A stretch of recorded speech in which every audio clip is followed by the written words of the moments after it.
Ever wanted to know what SANS or IAN stood for, you're going to learn that in Brian's bio as well. So Brian is an information security expert, educator, and advisor. Through the Institute for Applied Network Security and Cyberity, Brian provides security program advice and assessment. With more than 30 years in information technology and 10 years focused on information security, Brian brings a wealth of knowledge and experience. Brian is the author and lead instructor for the Center for Internet Security Controls courses, some of which is material he'll cover today, at the SANS Institute, which is the Sysadmin Audit Network and Security Institute. Brian is a member of the MSISAC, which is the Multi-State Information Sharing and Analysis Center Leadership and Mentorship Program, where he collaborates regularly with the CIS, the Center for Internet Security, and formerly worked for the city of Portland, Oregon, where we do not hold that against him as Washingtonians. When not working with security frameworks and programs, Brian enjoys rock crawling in his Forerunner and attending Portland Thorns and Timbers soccer games, including traveling to rival games in Seattle. Brian also attended the Evergreen State College in Olympia before graduating from the Western Governors University with his Bachelor's of Science in Information Security. Brian is currently a student at the SANS Institute's master's program. Thank you, Brian.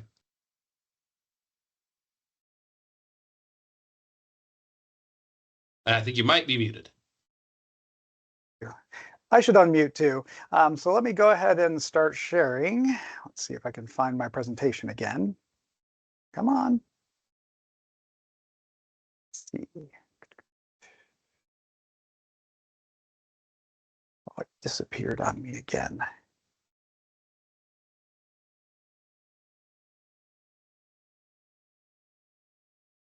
Wow. Sorry about this. I apparently have too many things open on my computer, so it's giving me trouble finding the actual presentation. Wow, we just had it. I just had it. There it is. Okay. Whew. That was a challenge. So hopefully the rest of this won't be as challenging as that, and we'll get going. And I just broke my share, so apparently it will be just as challenging. So bear with me. I apologize for this. While I'm trying to get connected and everything, I do live in Portland, Oregon, and please don't hold it against me, but I am wearing my Portland Timbers shirt today because, well, this is the wild card match today, and we're just barely going to get ourselves into the playoffs with this match, where Seattle, of course, is already in. So this is the day for us, so that's a big deal for me. I'll be going to the game later tonight. We're playing against, of course, Vancouver, which is our three-way rivalry between Seattle and Portland, and then Vancouver, BC. And we're playing in Portland because they can't, for some reason, Vancouver can't host. So it's an away game for us, but it'll be held in our stadium, which is kind of nice for us. So, and I again lost my slide. Oh, there it is. Okay, I think I'm in. I think I'm ready. Whoo! Sorry about all that, but welcome to the talk, and I'm going to be talking about the CIS controls and how they can be a really good solution for us in our organizations. And I'm really thinking about the state and local governments, as well as small and medium businesses that might be on this call and might be in the further outreach as these slides go out to others. So if you share them and things like that. And as mentioned, I am the course author for the CIS control courses from SANS, and so I'm constantly thinking about this and working with the Center for Internet Security to make sure these controls are what we need. So just kind of thinking about that just as a starting point, we can look at the industry and we can see there's a lot of problems out there. There's a lot of incidents, security incidents, breaches, problems. And yet we've got a lot of really good technologies. So how do we put them in place so they defend against us? Because we want to defend, we have the intention and we have the tools, but yet still the adversaries are getting by. So the CIS controls are really focused on what are the things I should do first, and most importantly, to block the adversary in a moment. So it's an easy button as how I see it on getting into building a security program. There's more that you want to do than just the CIS controls, but this is the first things you want to do if you're not sure what your program looks like, and specifically designed to stop the adversary. So Center for Internet Security, that's who houses this now. The CIS Controls actually used to be a SANS product, but we didn't want to sell it. We wanted to give it away for free, and so we handed it off to the Center for Internet Security, so it's very clear it's not a commercial product. Also, though, CIS aligns with the MSI SAC and things like that. So many of you are members of this, leveraging some of those resources that CIS has. So there's more than just the controls themselves. There's a lot of those benchmarks and other things that you already probably know about. The controls themselves, well, 18 control families, 153 things we want you to do. Each one of these has a number of specific safeguards, and the focus is these have a priority in them with the order of the controls. Control 1's more important than control 18, but also inside of each of those controls, which safeguard should I do first? And that's what those implementation groups will do for us. So the implementation groups, just to get us level set here, this is an idea of how do I attack these controls? There's 153 things to do. It's going to take me a while to do that. What should I do first, second, and third? And that can be complicated to decide for yourself. So what we did is we split up the controls. You do all 18 controls, but first you do implementation group 1, which is a little bit of each control. So there might be 4 to 15 safeguards in each control. In order, we want you to do the first few safeguards for implementation group 1 and then move on, because there's more important things to do with those other controls, and we'll come back through in a second wave and we'll do implementation group 2 to get a little bit more of that control done, and then move on and finish the other 18 controls, come back around and finish implementation group 3. So this is a prioritization, a way to get these controls in place in the right order to stop the adversary immediately, or as much as we can with what we've implemented. They also have a little bit of a flavor towards the size of an organization. Smaller organizations are not going to be able to do 100% of the CIS controls. They will be able to do 100% of implementation group 1. Medium-sized organizations probably can do implementation group 1 and 2. Large organizations, they've got to do all 3. Small organizations might still do all 3 if they have the resources. So there's a sizing as well as a priority in it. And then here's how it plays out. Thinking about those implementation groups, the first implementation group, you get about 1/3 of this done. The second implementation group, you actually do another half of it. So you've got almost all of it done except for the last 23 safeguards with implementation group 3. For this, if we think about how long it should take, this is probably a 3 to 5 year plan. So maybe implementation group 1, as an example, is year 1. Implementation group 2 is year 2. Implementation group 3 is year 3, as an example. But we've got to figure that out for ourselves. But this is laid out in the plan, so it's built into the controls. It's built into how we roll this out, as long as we're using the technologies or using the documentation. Now, one of the background things in the CIS world is, are we addressing the right things? What's the attack look like right now? Let's make sure we're blocking that, because there's tons of controls. 800-53 NIST special publication 800-53, big thick document that some of us have to follow, 400 pages plus of controls. CIS controls, 35 pages. Wow, that's a huge difference. Yeah, there's going to be more detail and more in that 800-53, but you got to select your own controls, and you're not sure which ones are the right ones to stop the adversary right now. CIS says we took care of that for you. We did a risk assessment on the entire internet, and we figured out these are the things that you need to defend against, or these are the things you need to put in place to put those defenses in place against those attacks. And one of the tools is we did this community defense model. What we did is, CIS did, they looked at MITRE ATT&CK, because this didn't exist when the CIS controls first were created, but now exists. MITRE ATT&CK, this is a simple view of it, gives us an idea of what the adversary is going to do. So we use this technology to say, this is what the adversary is doing. Now let's look at this, do the CIS controls defend against those things? Are they putting in place? So we look at each of these phases: reconnaissance, weaponize, deliver, and is there a CIS control we can put in place? Is there a control we can put in place to block that adversary? So we did that work. We mapped it both directions. What does the CIS controls protect against right now? And then we mapped it backwards. What attacks are common that and how does the CIS controls affect that? So we did this mapping, and it's actually going to get done again this year. So exciting times for that, but just really focusing on what is the adversary doing right now. Then, are we defending against that? And look at this, by doing the CIS controls, implementation group 1, that first year of work, if I can accomplish all of implementation group 1, I get at least 75% protections against the top 5 attacks that are out there. So the top 5 attacks: is ransomware a big deal right now? Is malware a big deal right now? Is some kind of intrusion like phishing and then getting inside and being an insider? Are those big deals? Are attacking websites big deals right now? We said yes to that. And so then we look, do these controls do anything for us? And just implementation group 1 is giving us 75+% protections. If we implement all of the CIS controls, 90% plus protections against the attacks that are happening right now. And you can say, well, wait a minute, a nation state can get around this stuff. Yeah, they can. But now we've limited it to just nation states, right? Or limited to those very sophisticated attackers. We've made it too expensive for them to bother to come after you and I. And that's the goal of this. Just make it too expensive for the adversary. Don't make it too expensive for us. So this could be a really good solution. Now, as I go through and I talk to people about using the controls, I get questions all the time. Where do I apply the controls? And my answer is ultimately everywhere, or everywhere that your systems and data and processing are happening. And so we can start to talk about, well, what kinds of things are we thinking about? Well, that traditional on-premise data center, yep, it's in scope. The servers, the workstations, the lap, yeah, they're all in scope. The network devices, yeah, they're in scope. Network communications going to the internet, yeah, that's in scope. Network communications going across the network between server and server inside, yeah, that's in scope.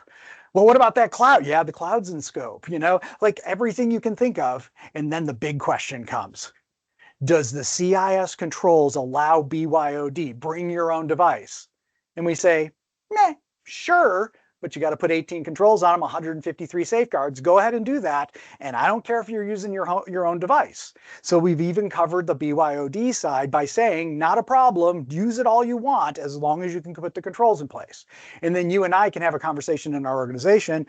Will people be comfortable with us putting our controls on their device? And that's a conversation you and I have, right?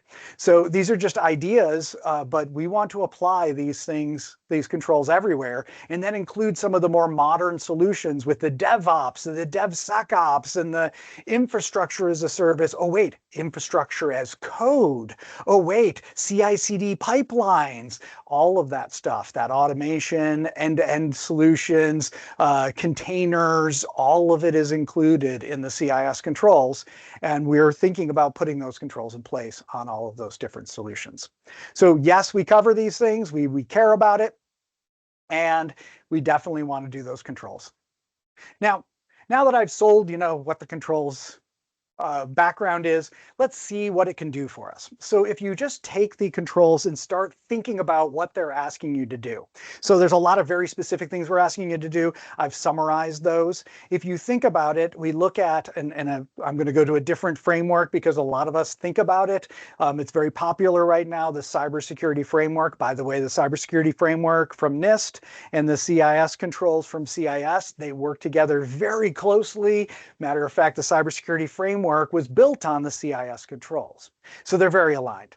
But I talk about that because that brought in these families that we commonly talk about. We want to govern with the new version of cybersecurity framework. We want to govern, we want to identify, we want to protect, we want to detect, we want to respond, we want to recover. Where do we have controls? So we can start to plug things into those control areas. What governance controls do we have? So, write policy, do those things. What identify things do we have? How do we identify our network? What protections can we put in place, detections, etc. So then I take that and I say, well, what do the CIS controls say? Well, the CIS controls say from the beginning, know what's on your network, know where your data is, know what you want to protect. And so controls 1 and 2, know about all your operating systems, hardware assets, logical assets. We get a little weird because traditionally it was thinking about the computer sitting in front of you right now and the computer that's sitting in the data center. And then we virtualized everything. And then we virtualized the virtualization and moved it into the cloud. So now we don't even know what the hardware is. So is it hardware? Yes. Is it software? Yes. Is it cloud stuff? Yes. So wherever you have some kind of processing, know what's on your network, hardware and software. Those are the first couple controls. Control 3, by the way, says know your data and your data flow.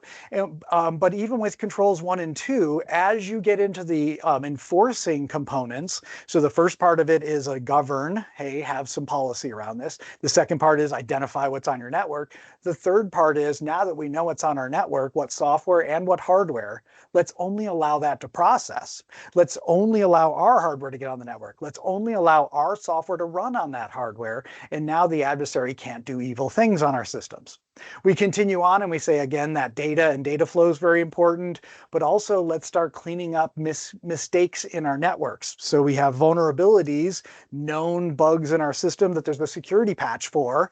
There's also other weaknesses like secure configuration. Did we turn the firewall on or did we leave it off? You know, those are choices to make, but there's still weaknesses in our system. So we address all of those things. Let's make sure we have secure configurations. We remove those vulnerability. We then say, hey, by the way, user accounts are the new way that everybody's getting in. The attackers are coming through our accounts. They phish us. They ask for my username and password. They bypass the MFA if they can, or if we don't have it, they don't even need to do that. And then they're now a Brian Ventura on the internal network, and they look authorized, but they're not authorized. So how do we protect that account? How do we protect those the passwords and the multi-factors? And we can start talking about things like multi-factor, obviously, but the newer solutions with passkeys. Passkeys are multi-factor, but that are very specific implementation that's very interesting and powerful. I like it. We should be going there. Those are the conversations that we're having in this, right? Let's start to use this. And then just the last one that I have really called out here is third-party risk is becoming a problem now.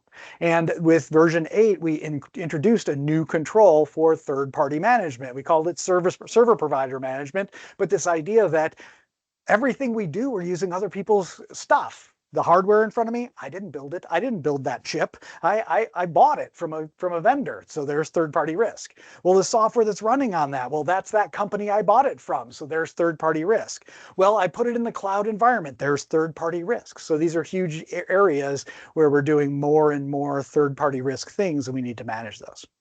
Tons more in the CIS controls, but you get a flavor of know what's on your network, start only allowing that stuff to run, start controlling the configurations and the vulnerabilities, start controlling the accounts, and then manage those third parties. So we're getting a good rounded view of our security. Are there gaps in this? Sure, but we start to fill those in.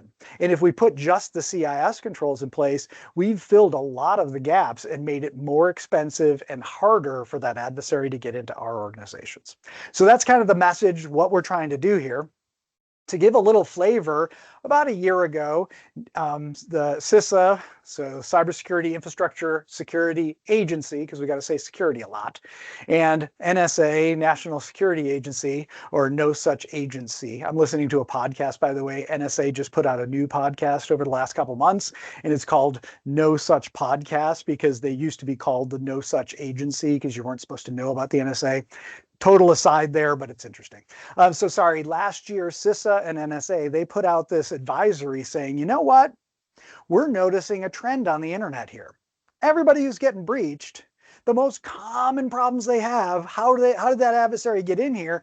Well, these are the misconfigurations. So on the left, those are the misconfigurations that CISA and NSA, really smart people in the security world, have determined is the most common things. So default configurations of software applications. We didn't do a secure configuration. Well, guess what? CIS says do a secure configuration. We took care of that one.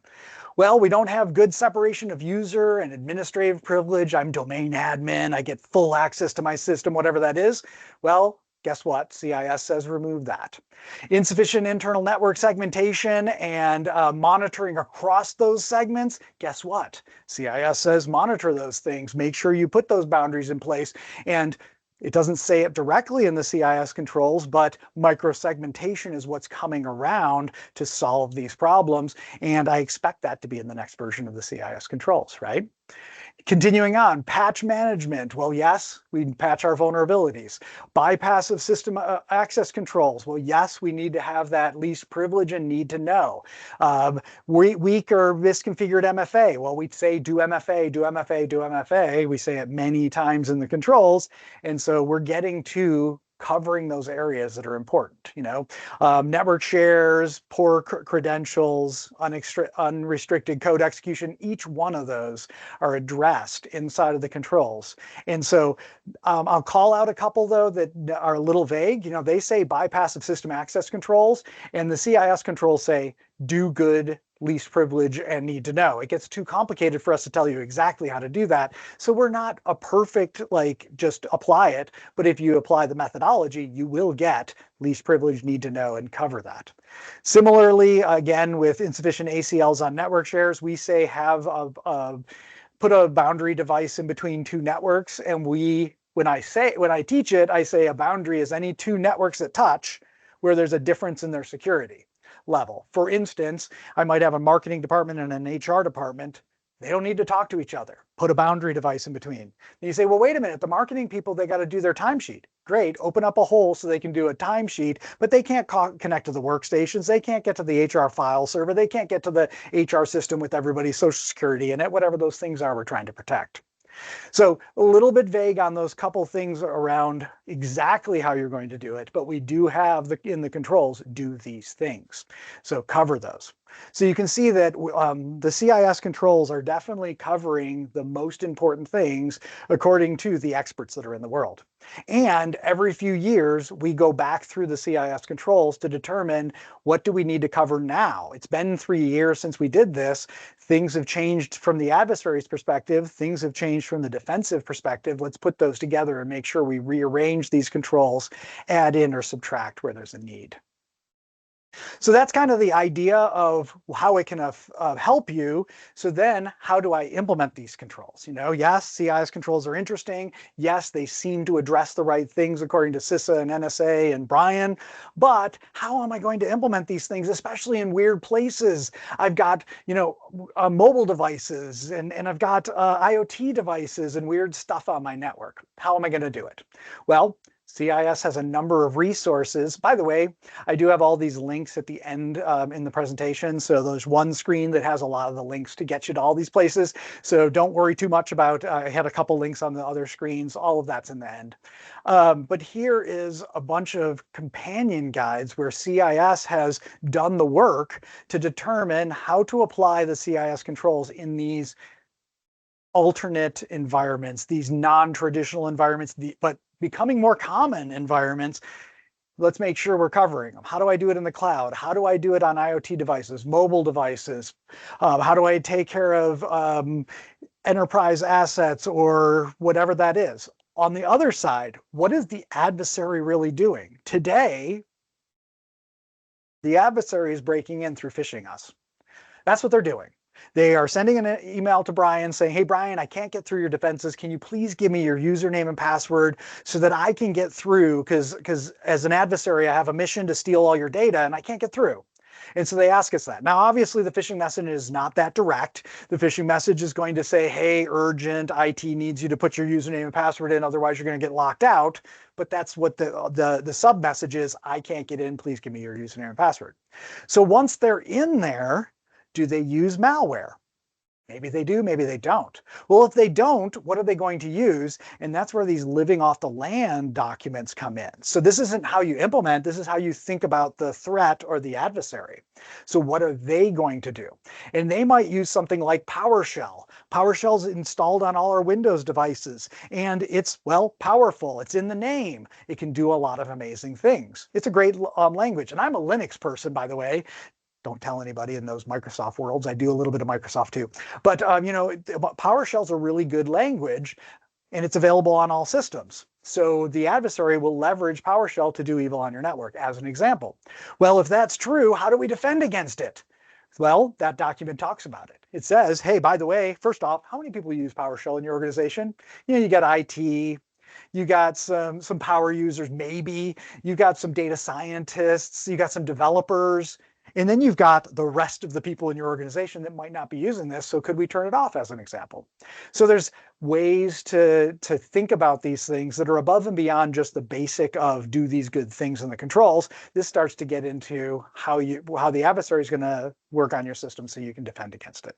So lots of amazing documentation. I do have to call out the policy libraries as well. One of the challenges a lot of us have is I got to write policy. Oh, and that's hard, or I want to make sure it's right, whatever that is. Well, yes, you can do that from within the CIS. They've got a policy library. SANS has a policy library for free to use. And then, just in case you're wondering, a really good resource for policy right now, large language models. Your chat GPTs and all of those will design really good starting points. You still have to customize it for yourself, but it will give you good starting points. So lots of resources that are out there. Here's an example of just looking at the mobile companion just to get a flavor for it. One of the things we might notice here is there are 18 controls, but do they really all apply to endpoints, mobile devices? As an example, if I look in the middle here, we've got network infrastructure management. My mobile device isn't a network device. Well, technically it can be because I can share my network. Ooh, it could be a router, but that's another story. We're going to ignore that. It's not really a network device, so therefore we're probably not going to do much with network infrastructure management. That's covered somewhere else. So you can see that none of that applies is what we're telling you. And then otherwise, the lighter blue says only some of that control applies. The darker blue says most of that control applies. You probably should do it. But it tells you what you're going to do and then how you're going to do it. What technologies am I going to use? Well, I'm going to use that mobile device management or endpoint mobility management, whatever you're calling it. I'm going to think about my containers and other things that are out there. So these are the technologies that are helping us out. It even gives us more detail and justifications and all of that. So we get details about why we're doing these things, what we're trying to do, etc. So good solutions that are out there.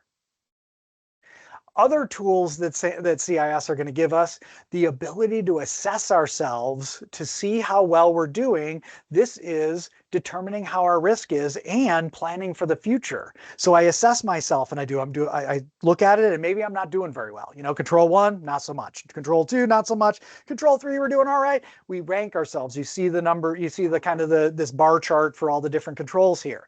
And I say, oh, look at this area, these reds, these really short ones. Well, guess what? That's where I'm going to ask for budget next year. And then next year, these reds better turn into oranges, these oranges into yellows, the yellows into greens, that kind of a thing. I can show my progress by doing this over and over again. So CSAT, the self-assessment tool, available for free. There's a hosted version of it. We can run this whenever we want to and build reports and dashboards for our executives, our businesses, those kinds of things. But we also, if you're a member of the MSISAC or you're a member of CIS in general, you can get the full version, the pro version, which can be an on-premise version. CSAT even has the ability to upload evidence and everything, so it can help out with other audits and assessments. So powerful solution. Hosted solution is free. On-premise solution is no additional cost if you're a member of CIS. So there are a couple other options. And again, if you're in the MSISAC, you're a member of CIS. Here's just a couple other different views of it, but you get some good dashboards, good images. It even has a button where you press it and it says build a presentation, and it builds a PowerPoint, takes all these images and puts them in the PowerPoint so that you can then put your comments in there so that when you're presenting to the board or something like that, it's all ready for you. So this is kind of a lightweight GRC, great solution built into the ecosystem for CIS. And one of the big things that I am a big proponent of is this idea that whenever we do anything in general, but specifically in security, we should measure how well we're doing with it. The organization, they gave us a budget and they said, hey, solve all the security problems. And we said, we are solving most of the security problems with the budget that you gave me. And then the business is like, well, are you doing what you said you were doing? Are we spending too much? Are we spending too little? Well, we could provide them measurements of how well we're doing. So really quickly, measurement versus metric. Measurement, exactly what it is. I'm looking at the world and making observations. So for instance, Brian is standing in front of you. You can't really see more than just my head, but I have a height, and I am a specific height, and that is a measurement. However, am I tall or short? That is maybe a metric. So a measurement, Brian is 6 foot tall, and I like to be 6 foot tall. My doctor says I'm shrinking. I don't like that. It's the gray hair. I think it's pulling me down.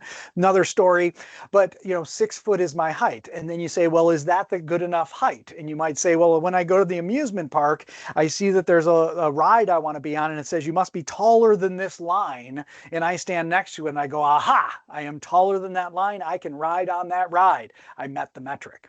So can we do that for security? I said, hey, let's have an inventory of all the devices on your network. So then can we turn around and measure how well are you doing at putting things in your inventory? So in other words, what percentage of your systems are not in your inventory? Well, that is a gap. That is where I'm not doing this control. There is risk in my organization. So let's measure everything we do. In other words, 153 safeguards, 153 measurements of how well you're doing. Because you said you're going to do it. Let's see you do it. The other thing, though, is that's completeness. How complete am I with it? There's also a how effective is that control on the other side. So the firewall, we might say the firewall blocks things. I'm going to challenge you on that. Think about what else the firewall does, because it doesn't usually block things. It allows a lot through. But anyways, the firewall blocks things. Then you can ask the question, how much has the firewall blocked? And so we could have a measurement and then a metric of how much our firewall is supposed to do. The funny story about this, and this really happened in an audit, organizations talking to their peoples, and the CEO is trying to save money, talking to the information security officer, says, hey, I think we can get rid of this anti-malware solution. And the information security officer's like, why would we get rid of the anti-malware? And the CEO's response was, well, because we don't get malware, we don't need it. It's not doing anything for us. Wait a minute. You're not getting malware, and therefore you want to get rid of the tool that stops the malware from getting in. Yep, that was the answer. And what is that? Why does the CEO think that? Well, because they're not getting a report to saying what that anti-malware solution is doing. You and I might say, well, the anti-malware solution stopped all the malware. That's why you're not seeing any malware. And that might be obvious to you or I. But from the CEO's perspective, I spent money and I got zero out of it. I spent money and I got zero out of it. And you say, no, you got a lot out of it. Well, show it to them. So measure how well you're doing. Hey, our anti-malware system blocks 300 pieces of malware per day because that's where we're getting hit with. Now the CEO's like, you're right, that tool's doing something for us. And then also we can watch the trend, 300, 300, 300, 7,000. Someone's attacking us right now. 300, 300, 300, 0. I think someone just turned off our system, so we can kind of know what our systems are doing, know what the control is doing. So really good solutions out there. All of this provided by Center for Internet Security. This is more of a document that you need to read through and then apply your own decisions on. But think of every safeguard. I'll give you the quick answer. Every single safeguard, are you implementing that control? The way to measure it is to do it in a negative statement. How much are you not measuring or not doing? So it basically goes into the format of what percentage of our systems are not doing the good thing this safeguard asked us to do. That if it gets to 0, you have no risk. If it's bigger, then you have an amount of risk. You get to start to talk about how complete you are with that control. What percentage of our systems are not doing the good thing? The other side of it, a little bit harder to do, is how effective is this control? What is it supposed to do? And is it doing that for us? So now we can take the other side of it and say, okay, we're supposed to have an anti-malware solution. What is it supposed to be doing for us? Blocking malware. Great. Maybe we have a report of how much malware was blocked, and then another report of how much malware still got through. How many tickets do we have that have malware in them? These are important, both sides of what that control is doing. It's doing good things for us, and it's not doing it in these certain areas. Maybe we need another control. So I'm a big proponent on measurement, really understanding what we're doing. I know this is hard, it's overhead, but this is how we get mature, and this is how we ensure that we're going to be doing the security thing from now into the future. You and I can do amazing things right now but eventually we're going to go home and go to sleep. We're gonna get a different focus. We're going to get a new project to do, and we're going to defocus on the things that we've been doing, and that allows them to atrophy and break. Where if we put the measurements in place and we monitor this, we can start to notice when those atrophy, when they break, and fix them, get them back up to where we expect them to be. This also starts to be things thinking about how to display dashboards to the business. It's their risk. They need to understand where the risk is. We display it through these measurements. We need to negotiate with that business. What do they care to see?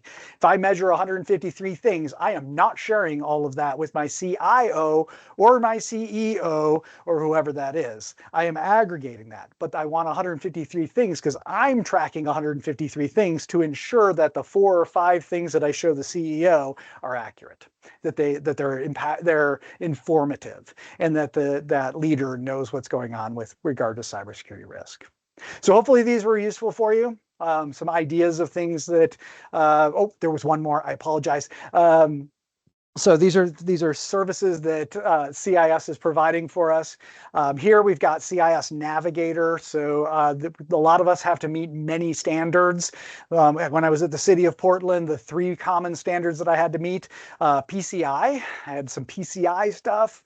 We had to meet some form of regulation, which effectively was 800-53. Some of that was the IRS version of it. Some of that was the FBI's version of it, Department of Justice version of it with CGIS and stuff like that. So a lot of different reasons to follow that. But otherwise, I also followed the CIS controls, and we chose to follow the cybersecurity framework. So we had the cybersecurity framework on top of the CIS controls, and then we had PCI sitting over there, and we had some other things we had to do. Well, I don't want to have 3 password policies for the 3 frameworks that I have. Why would I have 3 of them? Can't I just have one? And yes, you can. And that's where you have this idea of mapping between control frameworks. I've got to do it for CIS. If I do it for CIS, do I get credit in PCI? Yes, I do. Well, let's just do it once and get credit in both places. And so that's what this mapping tool is there for. You do a good thing, and then you map it to the different frameworks, and you get the credit in the places that you expect it to be. So website, you go out to CIS Navigator, you click on it, you put in which frameworks you want to follow, which version of the CIS controls. You click go, gives you a report like this. You can export it into Common Delimited and then pull it into your GRC platforms or other places that you're going to do this mapping tool for yourselves. So all of that to say, where do I go from here? You know, you said a lot of stuff, Brian. You rushed through it because you wanted to make sure you had a lot of information in this thing. But what do I need to do to get us off the ground from here? So assuming the CIS controls, and if you don't like the CIS controls, contact me. We'll talk about a different framework. But you commit to doing the good thing. We're going to do CIS controls. Hey, business, do you agree with this? This is what it's going to be. Let's build a plan, 3 to 5 year plan. How are we going to do this? Let's assess ourselves initially. How are we doing right now so we can level set? And then let's figure out what our budget is for the next year to get better.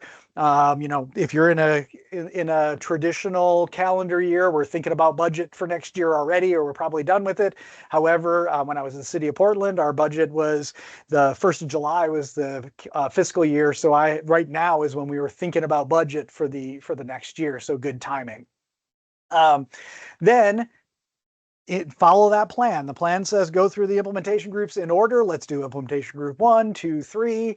Let's make sure we're documenting everything that we need. So we've got to have those policy documents. We've got to have that measurement type solutions. We got to have a program charter and those things as well. Not really part of the CIS controls, but make sure they're out there. Make sure you have a steering committee. You're working with the business because we're doing this for the business. They need to know what we're doing. And then regularly report on what risks are out there, what you're addressing, what you're not addressing. Really work with the business lines. There is another tool I haven't mentioned yet, SysRAM, which is the risk assessment methodology, and SysRAM is available to us as well. It is similar to CSAT, but it has a different prioritization on it based on actual breach incident response data that's in the world. So it uses the Veris database. It's a due diligence tool. You do it every year, and then if you ever had a breach or got sued by somebody, you could show you were doing the good things. So another tool that's available, so you have CSAT CSAT in the beginning, you have SysRAM annually. We probably do CSAT as well annually. And these are two different views of how well we're doing with our security program. All right. So I've got a room for questions, and I realized I was not looking at the Q&A, so and I don't seem to see it, so I don't know how to open it. No worries, Brian. I'm just looking here at the Q&A, and it doesn't look like we have any questions. So, So either does that was anybody? perfect or no one was interested. Oh no, which one is it? We're getting some applause, so I think they were very interested. This was great, Okay, Brian. Thank you all so right. much. Okay, I've got two more slides I wanted to show off just to Okay. make sure they're out there. I just wanted to make sure I have space. So if anybody wants to ask questions, please put them out there. I do want to answer your questions, so I make sure this works for you. Couple And things I I'll open mentioned. the chat as well. Oh, thank you for opening the chat. So, some links. CIS has a number of tools out there for you. So you see all those links. I've got the SANS policy library, again, free to use. So lots of those pieces. I mentioned that I do the SANS courses. So there's a new course that's the 366. It's a one-day course that was designed specifically for the Center for Internet Security and with the MS-ISAC in mind for small businesses. This is Implementation Group 1. It's a one-day deep dive into it. So that might be an interesting course. So just wanted to call that out. Otherwise, there are other courses. To engage with me, so I'm a little bit different than people that are traditionally in the MS-ISAC. I used to be a member and I stuck around. So I'm a member, but I'm not associated with any government entity. So I do collaborate with MS-ISAC and on the CIS website, and I want to communicate with all of you and solve problems. So please do reach out, and my email's in here. Otherwise, commercially, you can interact with me through Ein, Cyverity, and SANS, but I am available to the MS-ISAC outside of that, just as a fellow member trying to do good things. And I am in the leadership and mentoring program as well. I think that is it. So I don't know how to see the Q&A either. So is sorry, the chat, are there any questions? Oh, there we go. Now I can see the Q&A and chat. There's a chat. Okay, so nothing out there. Well, anybody have any questions, want to turn on a mic and have a conversation? I have some time. I meant to have some time so that we could have a conversation. If you have a specific thing you want to talk about or way to implement these controls, I am interested in having the conversation. If you don't want to have that right now, I'm available through email and collaborating outside of just this call. And Paula, yes, the presentation will get presented. That is coming from Rhonda, not myself. So that is part of WATAC that you'll be getting that, but they will be putting that out. They've got it already. Oh, and there you go. There's the answer on that one. Nice.